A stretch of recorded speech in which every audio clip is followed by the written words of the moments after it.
pag-usapan natin sa lesson na to is paano ka ba mag-aaral ng mga skills na kailangan mo na i-offer doon sa client mo. So the first way or the free way is to learn via YouTube. I-search mo lang, example lang, is video editing. Nalagay mo video editing tutorial. Tapos makikita mo maraming tutorial dyan for 1 hour, 2 hours, at maraming mga tutorial dyan na matututunan mo siya step by step. Kung gusto mo naman mag-graphic designing, is mag-search ka graphic designing tutorial at makikita mo na doon yung mga graphic designing courses or mini courses or graphic designing tutorial for 1 or 2 hours doon sa YouTube. So kahit anong services pa yan is nasa YouTube yan.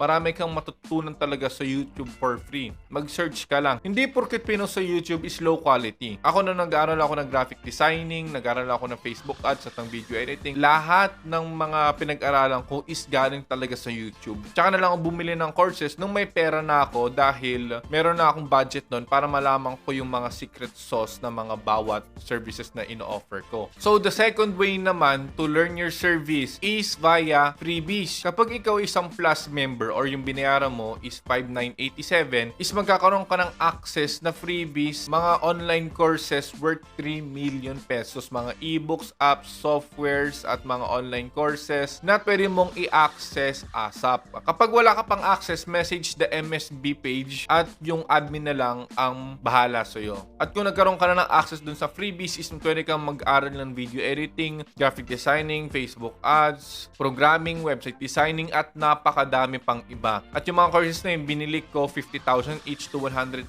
each. Binayaran ko yun at ibibigay ko lang sa iyo for free. Sa mga premium members dyan na nagbayad lang is 3,000 plus, is pwede kayong mag-upgrade to plus member para magkaroon ka ng access dun sa freebies. Lifetime na yung guys. At kung meron akong other courses na bibilin in the future, is ilalagay ko na rin doon sa loob ng freebies. Next naman, if wala ka naman budget or ayaw mo naman sa YouTube, is pwede ka gumawa ng premium account doon sa Skillshare.com. Ang Skillshare.com is isang online platform na nandun yung mga courses na ino-offer ng mga course creator doon na pwede mo siyang i-access lahat ng mga courses na nandun for 99 pesos per month or 1,200 pesos in just a year. Para sa Spotify na Netflix na binabayaran mo siya per month at yun nandun is mga courses. Para ka lang nanonood ng Netflix dahil meron doon parang by episode or by part or by module or by lesson like itong pinapanood mo to ngayon. So pwede ka mag-aral ng mga services na pinag-aaralan mo doon sa Skillshare na kung budget ka is mapag-aaralan mo doon lahat step by step lahat ng kailangan mo.